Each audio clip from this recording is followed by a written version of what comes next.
당신의 마음을 소중히 여기는 안산 단원 FM.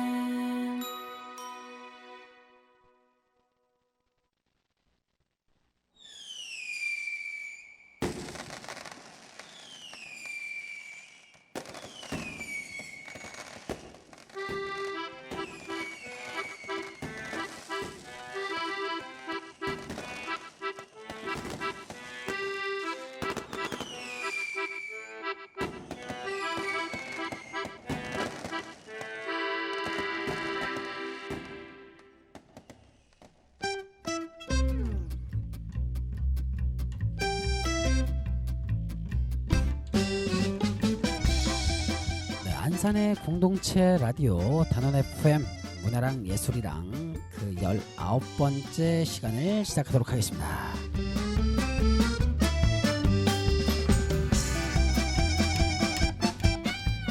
네, 이번 주도 이렇게 잊지 않고 저희 단원 FM 문화랑 예술이랑 프로그램을 찾아서 청취해 주시는 우리 청취자 여러분들 진심으로 감사드립니다.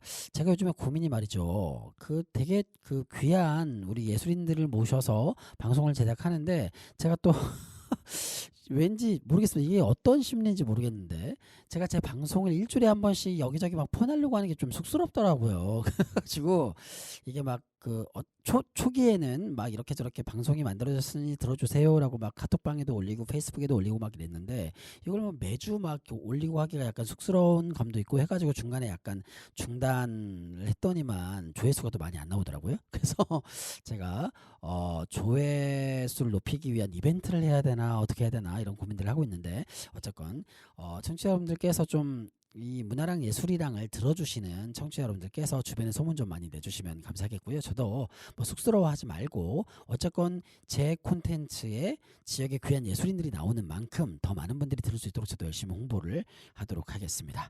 네, 이렇게 문화랑 예술이랑 19번째 시간이 시작이 됐는데 지난주 방송 들으신 분들 네, 극단 동네 풍경의 김근현 연출과 함께했던 지난주 방송 굉장히 흥미진진하게 들으셨을 것으로 생각을 합니다.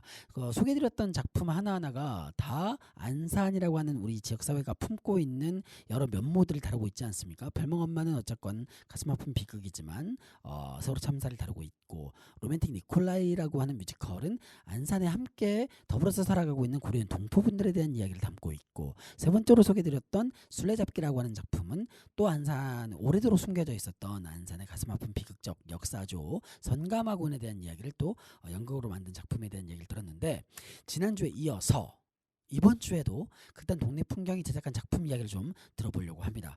그래서 또다시 우리 김근남 연출가 분께서 나오셨는데 네, 여러분들께 인사 좀 해주십시오. 안녕하세요. 제가 네. 네, 라디오 방송 실수 공동체 라디오의 매력이라고 말씀드렸죠. 제가 네, 김근남 연출가께 인사를 하라고 얘기해놓고 마이크가 볼륨을 안 높이는 바람에 앞에 인사가 좀 잘렸습니다. 다시 한번 인사 좀 해주시겠습니까? 안녕하세요. 극단 동네 풍경의 김규남입니다. 네. 좋아요. 네. 그래서 지난주에 정말 재밌게 들었는데 참 저는 뭐랄까요. 극단 동네 풍경의 작품을 이렇게 이야기 듣는 것도 너무 재밌는데 제가 또 그 작품들이 제작되거나 공연되는 현장에 또 있었던 기억들이 있다 보니까 더 흥미진진하게 들을 수 있었던 것 같은데 자 이번 주에 소개시켜줄 작품은 또 어떤 걸까요? 네. 저희 갯벌엄마 담담이 맞죠. 얘기해 볼까요? 네.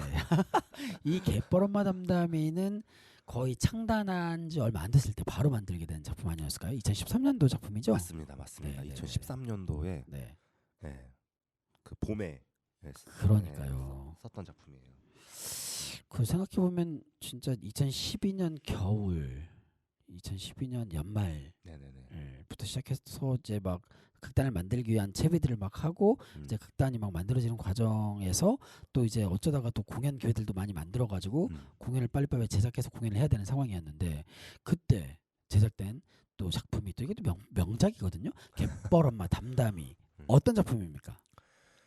그 시화방조제를 타고 건너다가 이제 왼편에 보면은 그 섬이 하나 보여요. 섬이 하나 보이는데 그 섬이 되게 기괴하게 생겼거든요. 이게 맞아요. 이렇게 섬이 이렇게 보통은 이렇게 볼록하게 이렇게 산이 보여야 되는데 네네네. 가운데가 이제 움푹 파여가지고 무슨 맞아요. 폭탄 맞은 것처럼 맞아 보이는 맞아 맞아. 섬이 있어요. 음. 그래서 이제 그 섬에 관한 이야기를 음. 이제 써봐야겠다. 그 음, 섬이 되게 이제 궁금했던 차에 음. 저 섬은 왜 저렇게 생겼나? 저기가 섬인가? 어. 산인가? 뭐 저기는 아니 멀리서 보면 약간 모자 그쵸, 같은데 가운데가 움푹 파인 듯한 약간 맞아요. 이 M자처럼 생겼어요. 예. 그래서 어. 항상 이제 궁금했었는데 음. 마침 이제 시와 방조제 중간에 있는 그 당시 티라이트 휴게소, 그렇습니다. 티라이트 휴게소에서 아트 페스티벌 같은 거를 이제 한다고. 맞습니다. 그래가지고 네네네네네. 저희가 이제 극단을 만든 지 얼마 안 된 시점이니까 네. 거기서 공연할 작품을 찾는다 그래서 네. 그러면은 그 섬에 대한 이야기를 한번 써봐야겠다 이참에 그렇죠. 해가지고 음. 이제 쓰기 시작했던 거죠. 네. 그래서 이 작품은 그 섬에 그때 당시에는 거기가 생태공원으로 이제 개발을 할 것이다. 맞아. 이래가지고 그런 계획이 있었죠. 거기가 이제 다 이제 그 사시던 그 섬에 거주하시던 분들은 전부 이제 다 이제 나가신 상태고 거기가 이제 그 섬을 찾아가 봤더니 그 섬에 계신 분들은 다 이제 나갔고 거기에 이제 그 몇 가구만 남아 있을 때였어요. 몇 가구만. 그래서 이제 그분들이랑 이제 이야기를 했더니 이제 뭐 여러 가지 문제들이 이제 많이 이제 산재해 있었는데 그 섬을 이제 보면서 이제 좀 알아보니까 그 섬에 애초에 사람이 안 살던 섬이었는데 6.25 사변 이후에 이제 그 피난민들이 와서 자리를 잡았고 이제 그렇게 해서 이제 거기서 사람이 살기 시작한 거다라는 이제 이야기가 있더라고요. 그래서 이제 그 섬에서 그 이제 피난민으로 와서 아주 어린 시절에 이제 거기서 왔던 이제 소녀가 할머니가 돼서 그 섬의 끝까지 이제 남아서 결국에는 이제 그 섬의 일부가 되는 이제 그런 이야기를 이제 대본으로 쓴 게 이제 갯벌엄마 담담이라는 이제 작품이고 그리고 이거를 쓰다 보니까 근데 이런 얘기 해도 되나? 해보세요. 괜찮아요. 네. 당시에 이 페스티벌에 그쵸. 페스티벌의 예산이 네네네. 그 수자원 한국 수자원공사 그러니까 실제로 그 시와우 방조제를 건설했었던. 그쵸. 네. 거기서 이제 그게 네. 나오는 건데. 네네네. 근데 이제 제가 이제 이 작품을 쓰려고 여러 이제 그 분들과 이제 취재도 하고 인터뷰도 막 하고 막 했었는데. 네. 근데 어쨌든 이제 그런 걱정이 있었죠. 이게 그렇죠. 작품을 쓰다가 보니까 이 네. 그러니까 그 공연비를 주는 곳은 탐탁지 않을 만한 자꾸 작품으로 가는 거예요. 제가 어쩔 수 없이 성향이 이상해서 그런지 모르겠으나 그리고 너무 이제 보면서 화가 많이 났던 거죠. 왜냐면은 이거는 뭐 팩트니까 그 시와 방조제가 막 건설되면서 많은 생태계가 파괴가 됐고 그랬죠. 형도도 그 형도뿐만 아니고 그 인근이 결국 형도도 이제 섬도 아니고 육지도 아닌 상태가 됐었고 그 엄청 생태적으로 많은 문제가 있었잖아요. 있었고 네.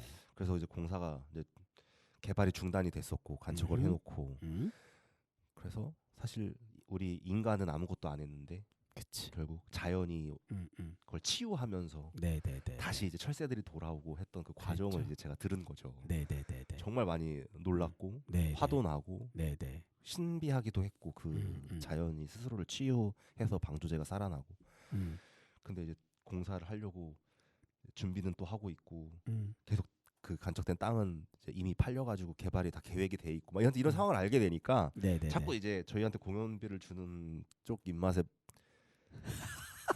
사실은 이제 입맛에 거스르는 방향으로 그런 쪽으로 자꾸 쓰게 될 수밖에 없는 상황이었고 그래서 이제 고민이 굉장히 많았죠. 네네네. 그렇다고 이거를 그냥 눈 감고 그냥 여기 뭐 시와 방조제 좋다, 티라이트 휴게소 멋지다, 바다 이쁘다, 뭐 철새들 날아온다, 막 이런 것만 얘기하기에는 굉장히 좀 작가로서 그쵸.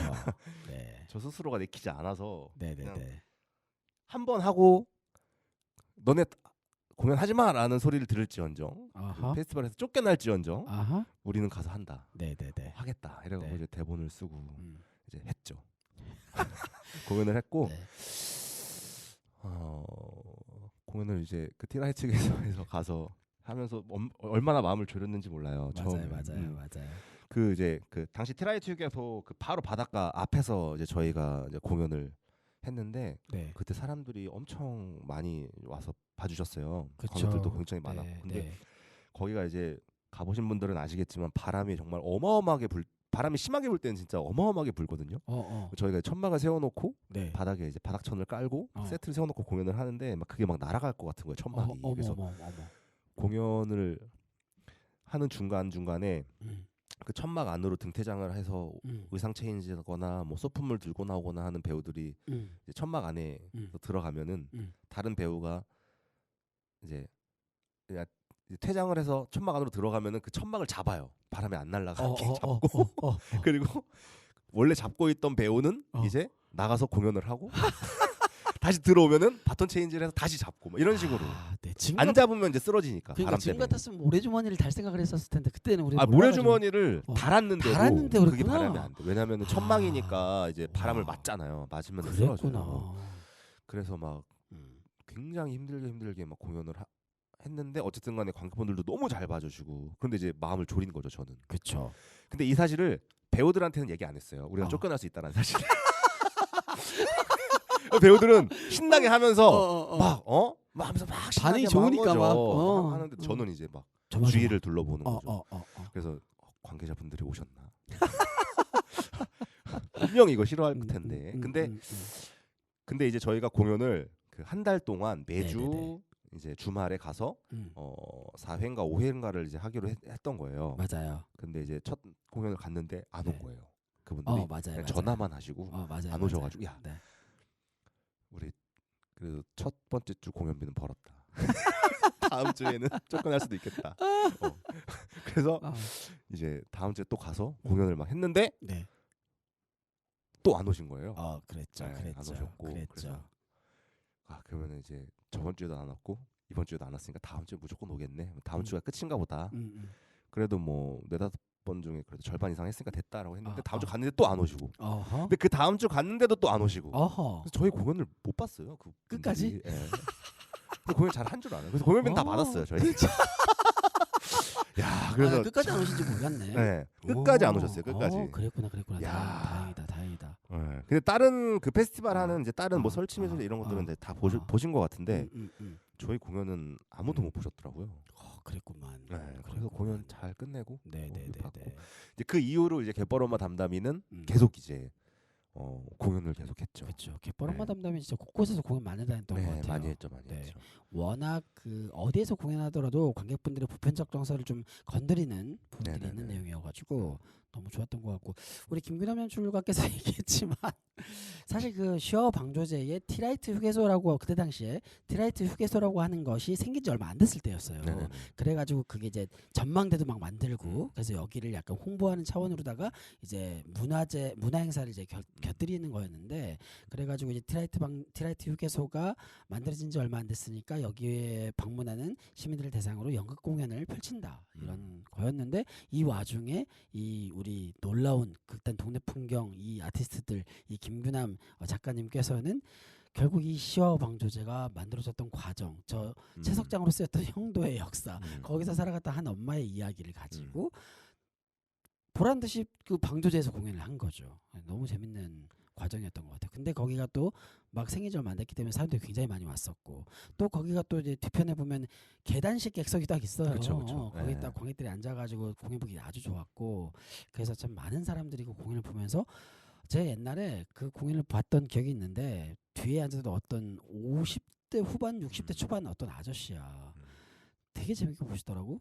근데 막판에 어찌나 우시던지 정말 내가 그분이 막 먹먹해져가지고 울었던 기억이 납니다. 그 티라이트 휴게소에서 공연을 했을 때 실제로 그 이제 그 어떤 그 젊은 분이 그 40, 50대 되시는 중년의 그 분이 그 그 할머님을 모시고 같이 공연을 본 적 있어요. 네, 근데 네, 그 네. 할머님이 실제로 형도에서 하셨던 분이셔가지고 대박. 공연을 끝나고 어머, 그렇게 어머. 이제 말씀을 해주셨던 적도 있어요. 아 그래서 진짜. 네, 그래서 정말 공연 만들기 잘했다. 그래. 생각도 했었고.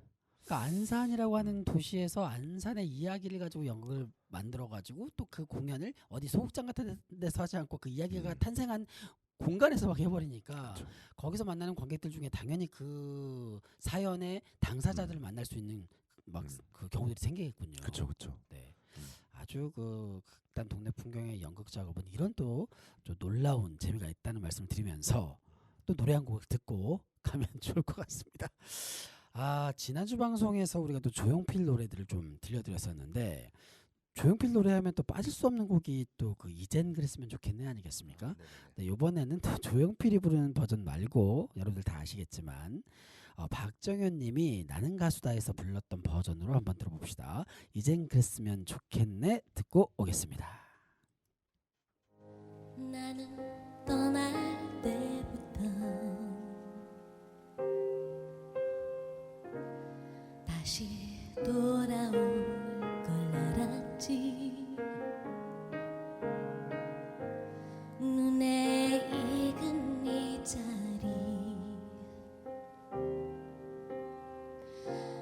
편히 쉴 수 있는 곳.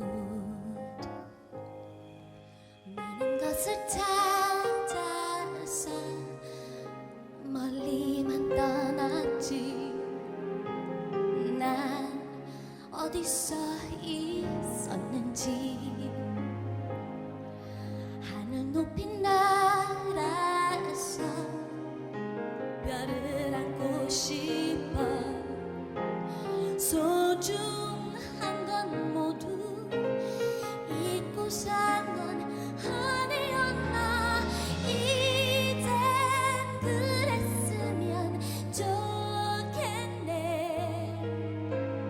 그대 그늘에서 짙은 마음을 아물게 해. 소중한 건 옆에 있다고. 먼 길 떠나려는 사람에게 말했으면. 조용필 선배님이 직접 작곡하시니까 그것도 딱 느껴요. 노래하는 사람이 이 노래를 썼다. 너를 보낼 때부터 다시 돌아올 걸 알았지. 손에 익은 물건들 편히 짤 수 있는 곳. 쓰고 싶어 헤매다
네, 아우 역시 우리 박정현님 노래 진짜 너무너무 잘하죠.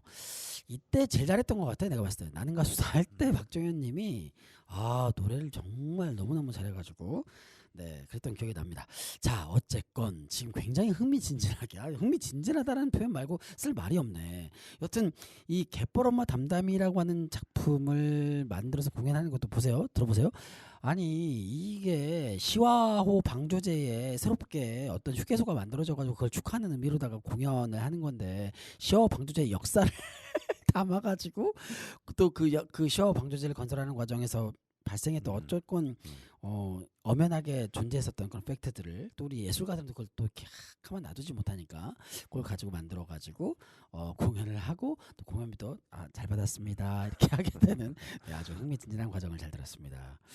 자, 이 그 지난주에 소개드린 작품부터 시작하자면 카운팅 하자면은 이제 5번째 작품이 될 텐데 5번째 작품 뭐 시간 관계에서 마지막 작품으로 좀 소개해 주면 좋겠습니다. 어떤 작품 소개할 수 있을까요?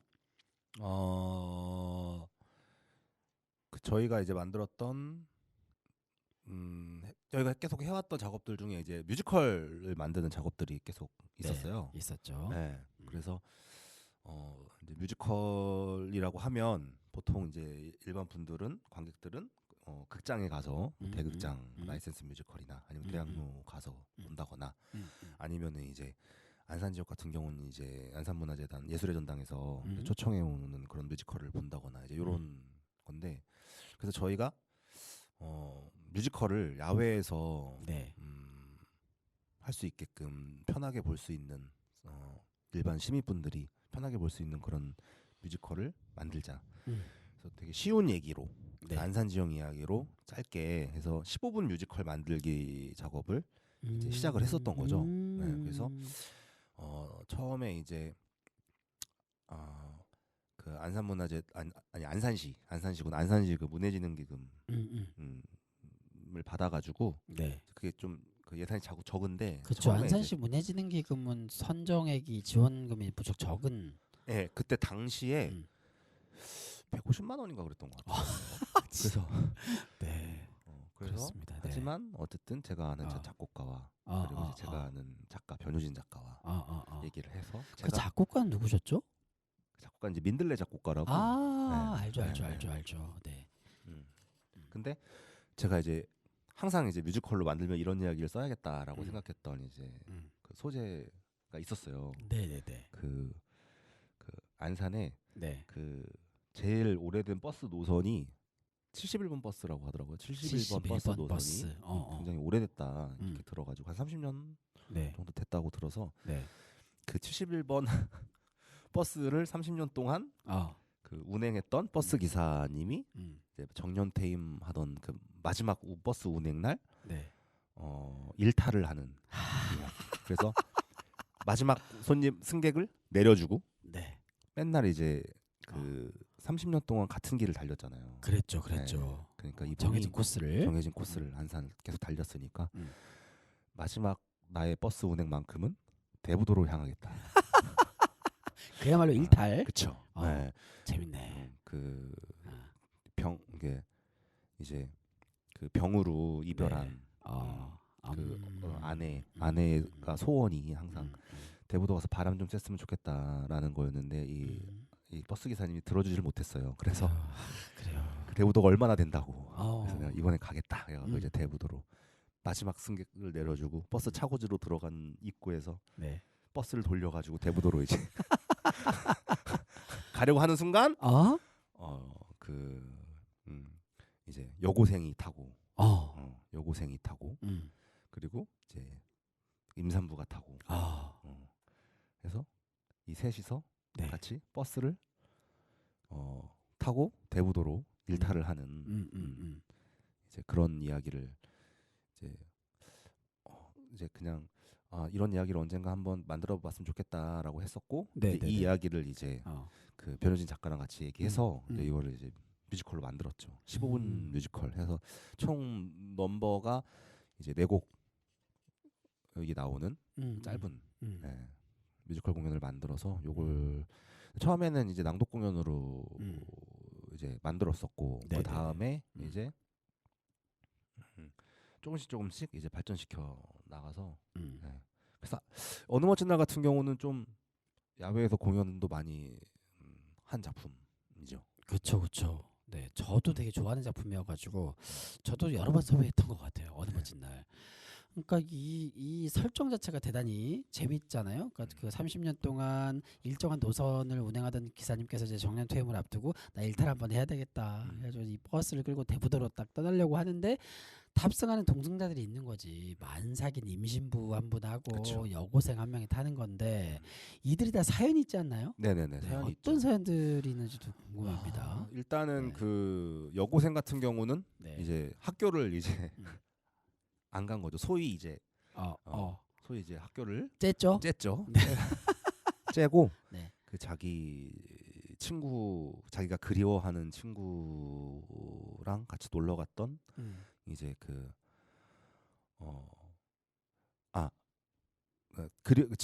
친구가 그 세월호 희생자 친구가 있는 거예요. 단원고 친구가. 그렇죠. 이 친구는 단원고는 아닌데 네, 그 네, 친구를 네. 이제 그리워하는 학교를 째고 이제 일탈을 그 친구의 하려는 생일이었어 그날. 그렇죠. 친구가 또 생일이었죠. 생일이었고 너무 생각나니까. 이런 사연을 가진 친구가 있었. 음. 여고생이고 그리고 이제 임산부는 반월공단에서 일하는 남편이랑 결혼을 했는데 공장에서 근데 남편이 그냥 조용히 열심히 잘 회사 생활하면 되는데 또 그러니까. 노조에 정의롭게 노조 활동을 하다가 그러니까 찍혀가지고 이제 막 이렇게 힘들어하고 있는. 그래서 회사에 이제 해직 통보를 받고 괴로워하는 남편. 속상해서. 네네네. 하지만 이제 도시락을 싸가지고 음. 그 남편이 그 노조 활동을 하고 있는 집회를 하고 있는 곳에 도시락을 배달하러 가던 이 임산부 이 셋이서 이제 하는 이야기고 그리고 이제 제가 이 뮤지컬을 하면서 그 변효진 작가한테 특별히 이제 부탁을 했었죠. 반드시 안산에 그 버스가 지나가잖아요. 버스 지나가는 그 버스 노선 지나가는 그러니까 안산에 사는 사람들이면은 누구나 알 수 있을 만한 지역과 혹은 상호 혹은 어떤 그 장소의 명칭 이런 것들이 반드시 가사에 들어갔으면 좋겠다라는 게 왜냐면 이제 안산에서 제일 많이 공연을 할 텐데 관객들이 뮤지컬의 노랫말로 내가 살고 있는 동네 혹은 내가 아는 곳 이런 것들이 나오면은 좋을 것 같은 거예요. 좋죠. 네. 되게 재밌을 거고. 그쵸. 그리고 뭔가 그런 뮤지컬의 소재였던 곳을 다시 이제 볼 때 혹은 가볼 때 뭔가 의미도 생길 것 같고. 그래서 이제 그렇게 좀 그걸 염두에 두고 이제 만들었던 것 같고. 그리고 그 어느 멋진 날을 기점으로 해서 이제 다른 이제 15분 뮤지컬들을 이제 좀 계속 이제 공연도 하고 만들기도 이제 했었던 것 같아요. 네네네. 네. 그때 그 동네 풍경이 15분 뮤지컬을 막 만들고 할 때가 약간 그 전체적인 어떤 한국 예술의 흐름 아니면 전 세계적인 예술의 흐름이 이 스낵컬처라고 하는 거에 조금 약간 꽂혀 있을 때가 있었어요. 그래서 막 서울에서는 팝업 연극제라고 해가지고 연극이 소극장에서 1시간 넘게 진행되는 게 아니라 카페로 툭 튀어나와가지고 팝업처럼 한 10분 정도 공연을 하고 사라진다든지 뭐 이런 식의 시도라든지 또 그 전윤환 연출가가 기획해가지고 그게 10분 연극제인가요? 28 페스티벌. 28 페스티벌? 네, 대학로에서 했던 그 페스티벌. 네. 그리고 아무튼 지금 인천에서도 하고 있는 게 15분 연극제인가 그게? 10분 연극제인가? 인천에서 하고 있는 거는 15분 연극. 15분 연극제. 네. 이런 것들이 막 그때 개발이 되고 그쵸. 이러면서 이 연극 작품이 보다 대중성을 갖추게 하기 위한 어떤 예술가들의 어떤 전략이었겠죠. 아니면 그 대중들이 소비하고자 하는 그 문화 트렌드의 방향이 또 그랬을 수도 있는데 그래가지고 나온 용어가 스낵컬처라는 용어도 나왔었고 그래서 어쨌건 15분 뮤지컬을 만들기 시작했는데 그때 동네 풍경에서 만든 15분 뮤지컬들이 되게 좀 어느 멋진 날도 너무너무 좋았지만 우수한 작품들이 많이 있었어요. 제가 기억에 남는 작품만 몇 가지 얘기해 보자면 완벽한 저녁이라고. 아, 그쵸. 네, 네. 완벽한 저녁. 그렇죠. 또 안산에 그 젊은 1인 가구들이 많으니까. 맞아요. 이 완벽한 저녁은 사실 처음에 이제 동네 풍경이 제작한 공연은 아니에요. 그러니까 그러니까 그 공연은 아니고 이거는 이제 그 서울예대에서 했던 그 뮤지컬 그 아마 전공심화과정 졸업 작품이었나? 그 졸업 발표? 그때 나온 공연됐던, 네, 그 공연됐던 작품인데 그 제 후배 지금 이제 그 예대에서 조교를 하고 있는 친구인데, 네네네. 그 친구가 이제 그 작품을 썼고 그리고 그 이제 넘버까지 다 이렇게 이제 만들었던 거를 제가 그 작품에 그걸 본 거죠. 그러니까 대본도 읽고 영상도 봤어요. 근데 그 너무 안산 지역이랑 잘 맞아떨어지는 소재를 이 친구가 쓴 거예요. 그게 이제 뭐냐면 그 원룸에 사는 두 청춘의 얘기인데 한 명은 이제 웹툰 작가인데 그 일상 웹툰을 올리는 작가인데 인기가 하나도 없어. 조회수가 항상 이제 얼마 안 되는데 항상 이제 댓글을 남기는 어떤 이제 그 팬이 있긴 있어. 팬이 있어요. 팬이 있지만 한 명이 있지만 결국에는 이제 인기가 못 없어. 나가는. 그래서 이제 그리고 한 명은 이제 취업 준비생인 여자, 젊은 여자인데 그 이 두 청춘이 이제 만나게 된 얘기인데 어떻게 만나냐면 그 이 웹툰 작가가 그 네이버 웹툰 그 담당자한테 이제 자기가 이제 끝냈으니까 시리즈를 그러니까 다음 편은 다음 시리즈는 언제 시작하면 되냐고 전화를 했는데 잘려요. 인기가 없으니까 이제 그만하자 이렇게 돼가지고 이 친구가 이제 남은 돈을 다 끌어모아가지고 치킨을 시켜요. 치킨을 시키는데 치킨이 이제 잘못했고 옆집으로 가서 그 여자애가 그 치킨 취업 준비하는 취업 준비생 그 여성이 그걸 받게 돼요. 그 친구가 그래가지고 이제 그 치킨을 놓고 이제 벌어지는 이야기. 결국에는 이제 둘이 마지막에 이제 치킨을 서로 같이 뜯으면서 같이 먹게 되는. 서로의 처지를 이해하게 되고 서로의 청춘을 위로하게 되는. 그렇죠. 근데 이 이야기가 그 친구는 제 후배는 이 뮤지컬 만들 때 그 안산을 염두에 두고 쓴 건 아닐 텐데. 근데 저는 반드시 이거를 저희 동네 풍경에서 만들어서 좀 공연을 했으면 좋겠다라고 해갖고 그 친구를 이제 설득을 했었죠. 그 이유가 뭐냐면은 안산이 이제 1인 가구 비중이 굉장히 많잖아요. 그렇죠. 저도 이제 1인 가구로 많이 이제 살았었고 그러다 보니까 안산이라는 지역명이 많이 그 한 번도 나오지는 않지만 그럼에도 불구하고 느껴지는 정서나 그 내용이 안산에 사는 사람들이 보면은 너무 많이 공감할 만한 이야기여가지고 맞아요. 제가 이거 꼭 했으면 좋겠다. 그래서 그 친구한테 얘기해서 완벽한 저녁은 뭐 지금도 가끔씩 공연을 하고 있습니다. 아니 젊은 친구들, 젊은 분들께서 보시면 완전히 공감할 만한 원룸 살아가는 젊은 친구들이 보면 그게 또 재밌고 코믹하니까 되게 재밌게 봤던 것 같고, 그리고 아까 전에 그 어느 멋진 날 얘기하면서 우리 김규남 연출가께서 얘기했던 것이 반드시 그 가사 안에 사람들이 알만한 그 진짜 짜릿하거든요. 그런 게 있었는데 그 얘기하니까 그 생각나는 건데 그 변우진 작가가 그 또 최근에 만든 뮤지컬이 또 있잖아요. 그쵸. 네, 그 뮤지컬 그 가사인가 맞아요. 대사인가? 맞아. 에도 청춘 소음.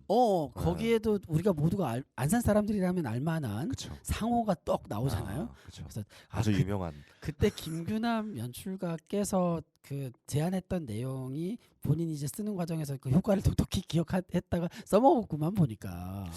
근데 뭐 그것보다도 변효진 작가가 그 단골이잖아요. 단골이기도 하고 같이 그 동네 살기도 하고. 그쵸. 그리고 뭐 그 변효진 작가도 안산을 이제 뭐 거의 대표하는 작가니까. 그래서 안산을 읽어내는 작품을 많이 써줘. 그땐 동네 풍경의 작품 중에 김규남 작가가 쓴 작품이 있고 변효진 작가가 쓴 작품이 있고 또 김주현 작가가 쓴 작품이 있고 이렇게 3분지계로 나눠진다라고 봐야 할까요? 네네네. 물론 김규남 작가님이 쓴 작품이 훨씬 많겠지만 그런 느낌이 좀 있었던 것 같고, 그리고 또 기억에 남는 15분짜리 작품들은 뮤지컬로 치면 그 정조의 꿈 그쵸. 같은 작품이 있고요. 네네네. 네네네. 이제 안산의 그 읍성, 그렇죠. 안산 읍성, 네, 그 수암동에 있는 맞아요. 그 안산 객사 터에 음. 이제 정조대왕님께서 음. 하룻밤 묵고 왔다- 가셨죠. 묵고 가셨다. 하룻밤 묵고 가셨다라는 네네. 그 전해지는 이야기를 토대로 그쵸, 그 그쵸. 역사 픽션에서 아. 이제 만들었던 어, 정조의 꿈. 맞아요. 음. 그 정조의 꿈은 진짜 안산시는 정말 이 극단 동네 풍경한테 상 줘야 됩니다. 상 줘야 돼. 왜냐하면 그 안산 읍성 터에서 어떤 약간 자그마한 축제 같은 거 열리고 하면 그 수암동 주민분들 굉장히 또 오랜만에 이런 판이 열리니까 많이 온단 말이죠. 그 작년에 열렸던 그 수암마을 전시관 앞에서 열렸던 그 프로젝트도 네네네. 그때 정조의 꿈 공연했었는데 네네네. 반응이 너무 좋았잖아요. 네, 했었죠. 우리 동네에 존재하고 있는 이 객사에 그런 역사적 사실이 있구나를 또 우리 수암동 주민분들도 알게 되고 또 지나가던 관광객분들도 알게 되고 그게 너무 재밌는 작품이었고 어쨌건 정조 대왕께서 하룻밤 안산에 그러니까 조선 시대를 통틀어서 유일하게 안산 땅을 밟은 왕으로 기록되어 있는 정조.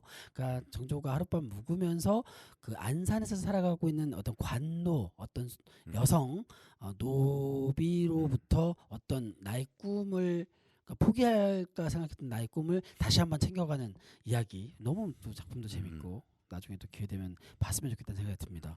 그리고 또 이제 청문당을 빼놓을 수 없잖아요. 아, 그쵸. 그곳 선비들. 네네네네. 네. 그곳 선비들. 음, 그곳 선비들도 이제 천문당에서 음. 이제 많이 이제 공연을 음. 했었죠. 그렇죠. 네, 그 이제 그 작품도 이제 변효진 작가가 썼고, 그랬구나. 네네네. 어. 네, 제가 이제 연출을 해서 이제 같이 이제 배우들이랑 같이 이제 만들어서 공연을 이제 했었죠. 그곳 선비들은 이제 과거길에 과거길에 이제 네네. 그 좀 배움을 얻고자. 그쵸, 배움을 얻고자 어. 이제 그 과거길을 나선 한 청년이 이제 안산의 청문당에 들려서 이제 그 안산에서 학문을 닫고 있던 그 이제 우리 이제 여러 이제 뭐 안정복 선생님이시라던가 그렇죠. 네, 또 강세왕 선생도 네, 있고. 네, 강세형 선생님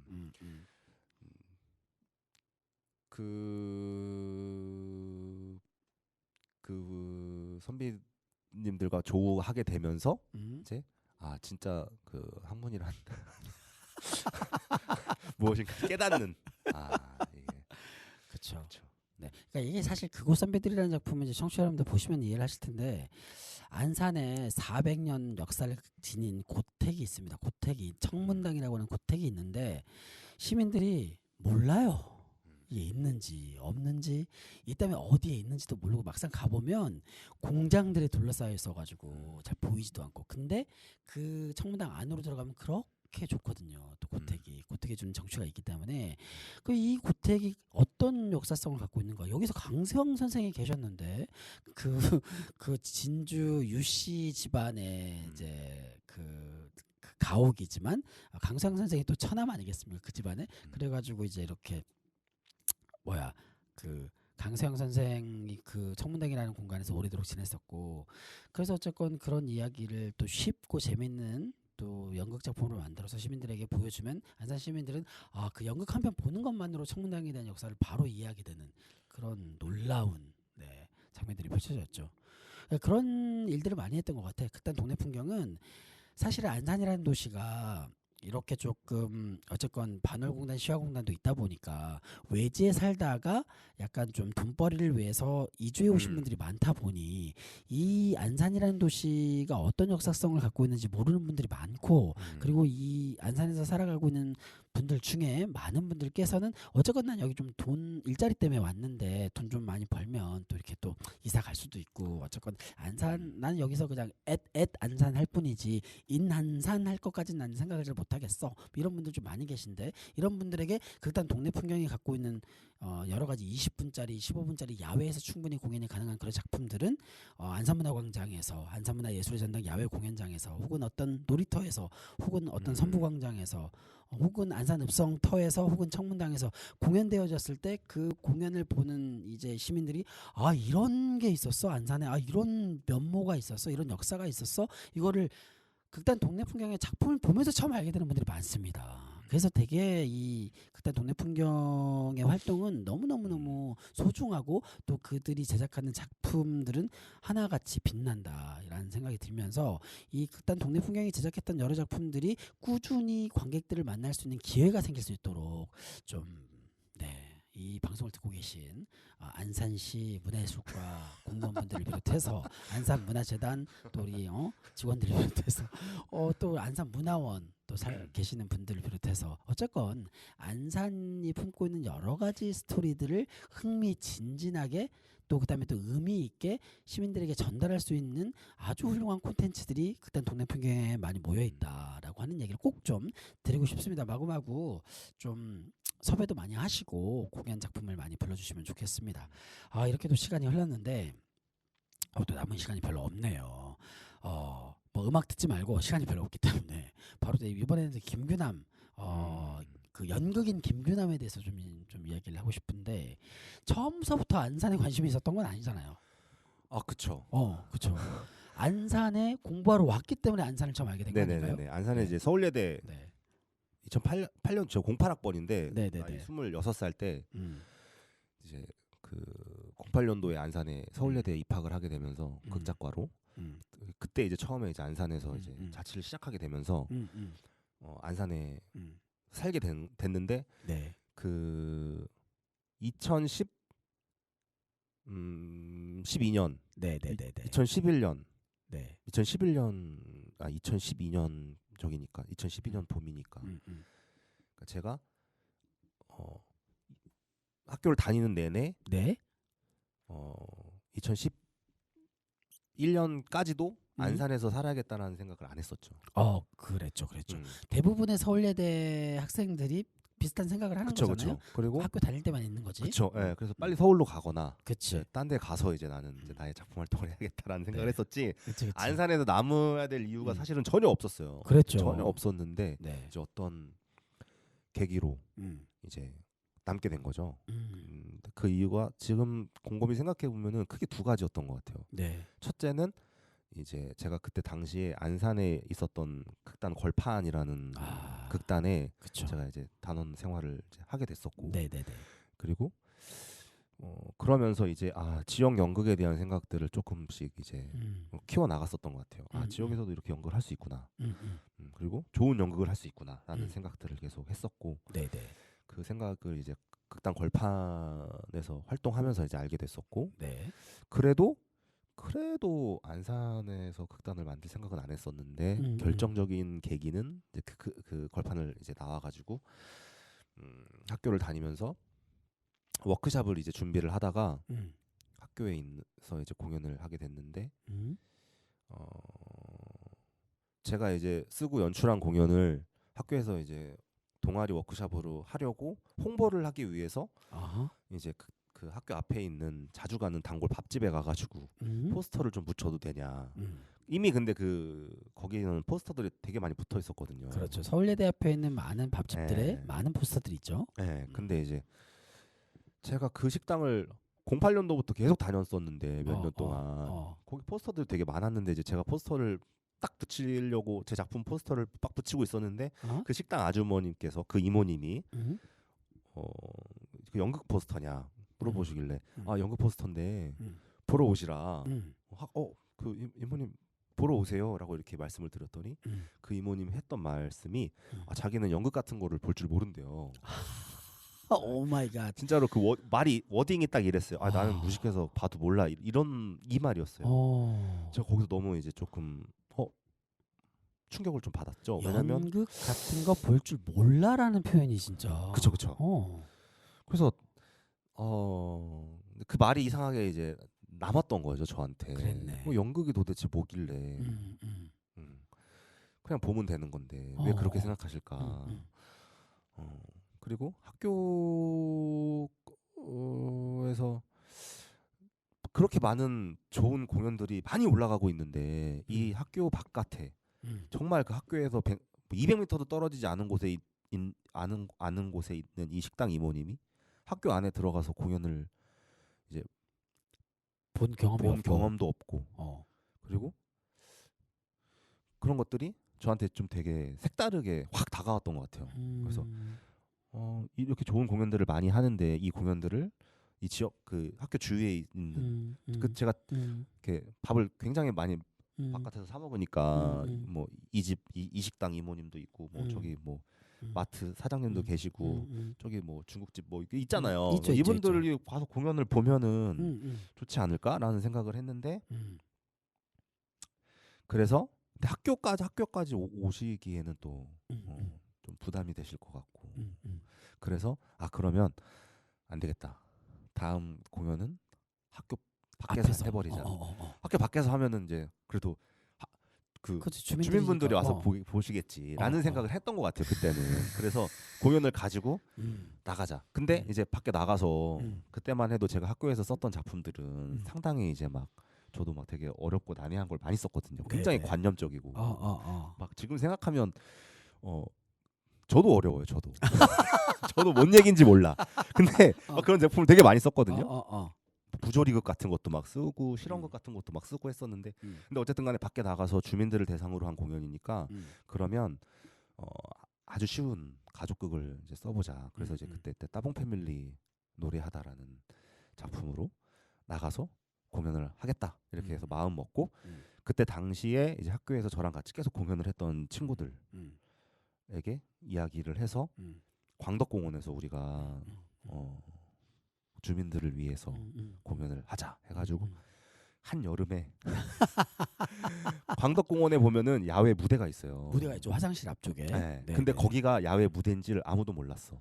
그러니까 거기서 저도 공연이 사실 된 적이 없었어요. 네, 저도 사실 몰랐는데 거기서 공연을 하고 싶다고 해가지고 시청에다 전화를 해보니까 거기가 광덕공원 야외 무대더라고요. 네. 근데 그 거기서 공연을 한다고 하니까 되게 이상하게 보는 거예요. 그 시청 직원이 빌려주는 쪽에서. 네, 거기서 무슨 공연을 하냐. 뭐 이렇게 그래서 되게 안 내주려고 하는 거예요. 거기를 못 쓰게. 근데 어떻게 해가지고 이제 거기를 이제 장소를 빌렸고 그래서 이제 공연을 했는데 결과적으로 말하자면 그 당시에 정말 이제 여름이었고 너무 여름이었죠. 그래서 관객들은 제가 세봤어요. 한 15분 정도 오셨어. 근데 그 15분 중에 거의 5명은 또 예대 애들이야. 학생들이야. 예대 학생들. 한 10분 정도 오는데 그 10분 중에 또 몇 분은 항상 그 광덕공원에서 항상 운동하시는 아주머니들 뭐 이렇게 있고 막 이렇게 그때 핀 마이크 썼어요? 핀 마이크를 썼죠. 다행이네. 그나마. 네, 그 진짜 아니 그때 예산도 여러분의 없었을 도움으로, 텐데. 네, 여러 도움으로. 아이고. 그때 당시에 뭐 많이 도와주셨죠. 상하 형님도 도와주시고. 그래서 어떻게 해가지고 공연을 했는데 관객들이 적고 하지만 이제 공연은 끝났고 배우들은 되게 힘들어했고 그리고 생각보다 관객들이 너무 없으니까 마음이 너무 아파가지고 근데 어쨌든 이제 공연을 이제 했으니까 한 거에 의미를 갖자 하고 나서 이제 그 공연이 끝난 다음에 이틀 후인가 이제 그 집에 나와가지고 제가 서울에 본가에 갈 일이 있어가지고 버스를 타러 가는데 그 세탁소가 있어 우리 집 옆에 세탁소가 있었어요. 지금 없어졌는데 그 세탁소에 항상 그 의자 놓고 나와서 앉아 계신 할머님이 계셨는데 세탁소 관계자예요 그 할머님은? 네. 근데 그 세탁소를 직접 운영하시는 분은 아닌 것 같고 뭐 며느리인가 운영하시는 그런 것 같아요. 근데 그 세탁소에 앉아 계시던 할머님이 저를 이렇게 부르시는 거예요. 하더니 그때 그 공연했던 그 인사했던 연출한 학생이지 이러면서 어머 그 공연 그 광덕공원에서 그런 공연을 한 것도 알고 계시고 와서 보신 건데 그 공연을 한 것도 자기는 거의 이제 처음 봤다. 연극 공연을 거기서 한 거. 그리고 그 공연도 너무 재밌게 잘 봤다. 이렇게 말씀을 해주시는데 기분이 너무 좋았던 거죠. 그 뭔가 그 감동이 있었던 것 같아요. 그래 목적이 완성이 됐네. 이 공연을 기획한. 그렇죠. 어쨌든간에 그 주민분이 보고 어쨌든 뭔가 의미가 생긴 거잖아요. 그렇지. 항상 이제 그냥 광덕공원은 그냥 광덕공원이었는데 거기서 뭔가 공연이 이루어졌다는 것 자체가 좀 이제 의미가 있었고 그 할머니 그렇게 말씀하셨을 때 이제 제가 뭔가 이거 되게 괜찮다. 이거 되게 기분이 좋다. 감동이 있다. 이게 그래가지고 그때 딱 생각을 했었죠. 극단을 이제 저는 항상 만드는 게 꿈이었는데 극단을 이제 안산에다 만들어서 안산에서 지역 주민들한테 공연을 보여주면 그렇게 극단을 만들고 그렇게 살아도 나름 의미가 있겠다. 그리고 재밌다 이런 생각을 했던 거죠. 그러니까요. 그때 세탁소 앞에 앉아 계셨던 할머니께서 굉장히 중요한 역할을 하셨네요. 그쵸. 할머니가 진짜 김부겸 그쵸. 연출가님을 그쵸, 한번 마음을 그쵸. 흔들어줬네. 그쵸. 그거 아니었으면 진짜 버스 타고 서울 갈 뻔했는데. 근데 어쨌건 그 학교 앞에서 100m도 안 떨어진 곳에서 밥집을 운영하는 이모님이 학교 앞에서 수년을 장사를 했었는데도 불구하고 단 한 번도 학교에 들어가서 공연을 관람한 적이 없는 데다가 나는 연극 같은 거 볼 줄 몰라라고 하는 마인드가 있다라는 것이 김구남 연출가를 많이 이렇게 가슴에 울렸던 것 같고 그 연극이라고 하는 작품이 이렇게나 일반 주민들에게 이렇게 괴리되어 있구나라고 생각하면서 지역 주민들이 편안하게 볼 수 있는 일상을 살아가는 과정에서 그냥 주말에 심심할 때 연극 가면 볼 수 있는 그런 어떤 그런 거 해보고 싶다 이런 생각을 하셨을 것 같고 그런 마음으로 어쨌건 바깥으로 나서 최초로 따분 패밀리 노래하다를 했는데 하필이면 가장 더운 때 그래가지고 배우도 너무 힘들고 더워가지고 그 배우 중 한 명은 이제 그 더위 먹어가지고 리허설하다가 쓰러졌어요. 어머 그 정도 쓰러져가지고 아이고, 큰일 날 뻔했어요. 다시는 바깥에서 맨날 소극장에서 공연하던 사람들이 그쵸. 처음으로 해보겠다고 했는데 하필 더운 날이어가지고 근데 그 따분 패밀리 노래하다가 그렇게 시작을 했지만 그대로 사동이라고 하는 마을에 한번 가가지고 사동 마을 축제 때 네네네네. 진짜 주민들 꽉 차 있을 때 그 농구장에서 네네네. 공연 한번 했잖아요. 네, 그때 공연을 했었죠. 그때 좀 확 또 온 게 있었겠네. 그쵸. 그러니까 이제 이게 안산에다가 극단을 이제 만들어 보자라는 생각을 이제 했잖아요. 하고 이제 그런 되면서 이제 안산이라는 지역을 좀 다시 보게 된 것 같아요. 네. 그러니까 안 본 데도 가보고 학교 생활을 하면 맨날 이제 거기서 거기거든요. 가는 데가 항상 정해져 있어요. 그쵸. 뭐 학교, 뭐 중앙동, 좀 월피동, 조금 나가면 뭐 성포동, 그래. 다 요 중간이에요. 그치. 근데 이제 그 안산도 그 동마다 또 다 다른 매력이 있고 분위기가 있고. 그래서 되게 좀 다르게 보기 시작했던 것 같아요. 그때를 기점으로. 맞네요. 그래서 사실 그 또 동네나 지역을 바라보는 것도 있었지만 김구남 작가님 같은 경우는 지금 아까 언급은 안 됐지만 어쨌건 최용신 선생의 그 생애와 활동을 굉장히 또 코믹하면서도 스낵컬처 스타일로 보여줄 수 있는 작품도 만든 바가 있고 그리고 또 막 그 상록수역에서 최용신 기념관까지 이동하면서 볼 수 있는 또 이동형 거리 공연을 만든 적도 있고 이동형 거리 공연 하니까 학교 가는 길이 또 떠오르네요. 네네네. 학교 가는 길 잠깐 소개 좀 해주시죠. 네. 이것도 네. 동네 풍경에서 빼놓을 수 없는 시그니처 연극이잖아. 네네네네. 학교 가는 길은 학교 가는 길 공연 그 소생길이라고 하잖아요. 그쵸. 단원고에서부터 저기 생명안전공원까지 이어지는 그 길을 맞아요. 그 이제 소생길을 걸으면서 할 수 있는 공연을 만들었으면 좋겠다. 이제 그런 이제 어떤 그 제안을 받은 거예요. 그런 공연을 만들어 달라. 그래서 이제 생각했던 게 학교 가는 길이라는 그 공연인데 어쨌든 세월호에 대한 이야기를 하고 싶었고 그리고 하지만 또 그 지역이 실제로 아이들이 살았던 그런 이제 흔적들이 다 남아 있는 곳이기 때문에 자칫하다가는 이게 너무 슬프게 또 이야기가 만들어지면 안 될 것 같고 그래서 고민을 또 많이 했었는데 그때 이제 이제 학교 가는 길 제가 이제 그 고등어 아이들을 좀 많이 생각했던 것 같아요. 그러니까 이제 이별을 하게 된 거잖아요. 그 친구들과 이별을 하게 된 건데 얘네들은 너무 당황스러운 거죠. 그러니까 이게 뭐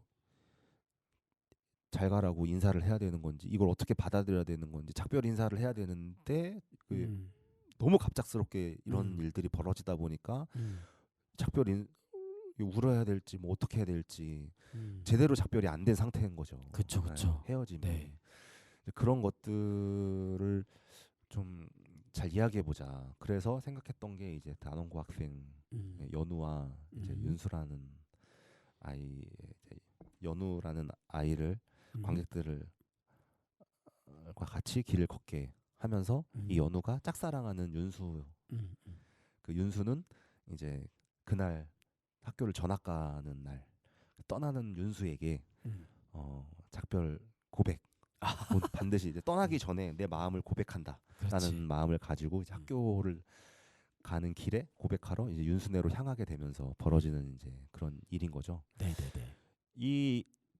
이 작품에는 그 세월호에 대한 언급은 전혀 나오지 않아요. 그렇죠. 전혀 나오지 않지만 이제 걸으면서 하는 연극이니까 처음에 이제 그 빌라 안에서 고잔동 그 빌라 안에서 이제 그 주인공 연우가 학교 다녀오겠습니다라는 대사를 크게 하고 이제 관객들 앞에 이제 빌라를 나와서 책가방을 메고 그 단원고 교복을 입은 모습으로 나와가지고 딱 섰을 때부터 관객들은 이제 이게 세월호에 대한 이야기구나라는 걸 알게 되고 세월호에 대한 이야기는 나오지 않지만 이제 이 연우가 굉장히 되게 발랄하고 되게 매력 있는 친구여가지고 이 연우가 학교 가는 길을 걸으면서 이제 마지막에는 고백을 이제 하는 데까지 이제 이르게 되고 이제 제대로 된 작별 인사를 나누는 걸로 이제 마무리가 되는. 그래서 최대한 밝고 재밌고 로맨스물로 유쾌하게 풀려고 이제 했었죠. 너무 재밌는 작품이고 그 작품의 질감이 재밌는 걸 떠나서 단원고 앞 마을을 다닐 수 있다라고 하는 것이 이 작품이 갖고 있는 단단한 매력이에요. 그래서 관람객들이 많이도 못 모아 한 30명 많이 모으면 30명만 모아가지고 연우의 등굣길을 같이 쫓아다니면서 보는 거잖아요.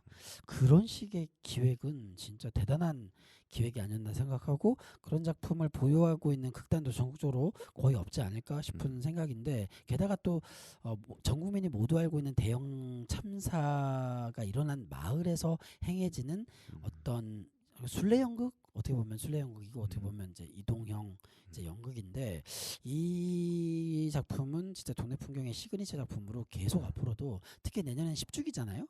그래서 저는 좀 특별한 어떤 기획을 얹어서라도 이 작품이 더 많은 관람객들에게 보여줬으면 좋겠다는 생각이 듭니다. 얘기를 하다 보니까 또 시간이 겁나게 빨리 지나가고 있는데요.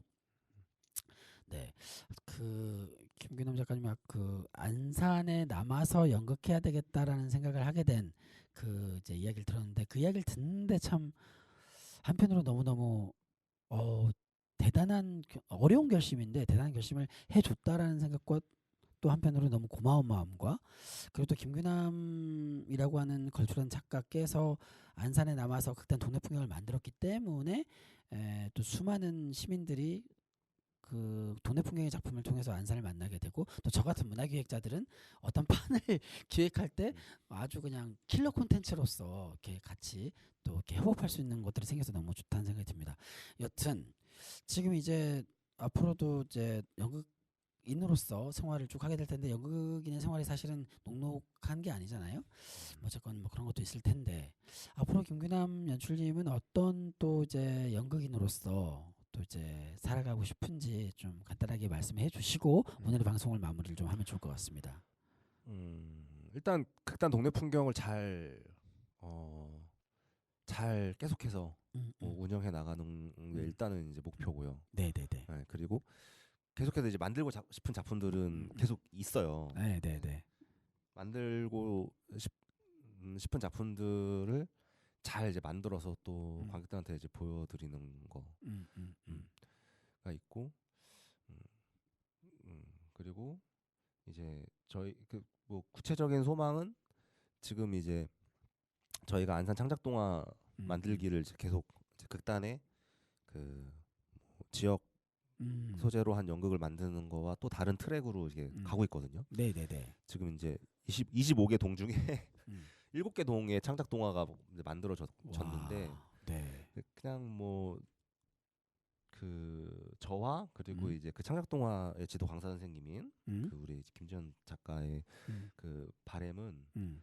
그 동네 풍경이 이 작업들을 창작동화 만드는 작업들을 계속 이어가서 결국에는 25개 동네에서 안산의 모든 동네에 그 동네 아이들이 직접 자기의 동네를 취재해서 만든 본인들이 직접 동네에 관해서 창작한 그림책을 25권을 만드는 거예요. 만들어서 안산 창작동화 전집을 완성해 보고 싶은 멋있다. 네. 네. 그게 그런 소망이 있고 어. 그걸 위해서 지금 계속 하고 네. 있고요. 네.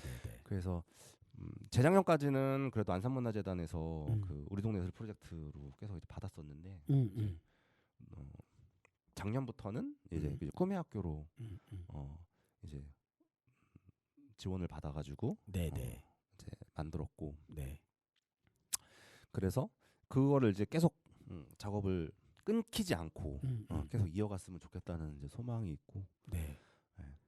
그리고 일단은 저 궁극적인 목표는 이 동네 풍경이 안산에 사는 사람들이라면은 좀 다들 알 수 있는 안산을 뭔가 안산에 동네 풍경이 있다 이제 이렇게 됐으면 하는 게 제 어떤 소망입니다. 네, 더 많은 곳에서 더 많은 공연을 할 수 있도록 좀 저 역시도 많은 기획판을 만들고 이 방송을 듣고 계신 분들 중에 혹시 주변에 그럴 수 있는 능력이 있으신 분들이 계신다면 일단 동네 풍경 공연을 마을 뭐 아파트 안에 있는 어떤 놀이터라든지 어떤 광장의 공간이라든지 혹은 주변에 있는 근린 공원이라든지 이런 데서 충분히 공연이 가능한 팀이기 때문에 안산 곳곳에서 그때 동네 풍경의 공연이 막 벌어질 수 있도록 주변에 소문 좀 많이 내주시면 고맙겠습니다.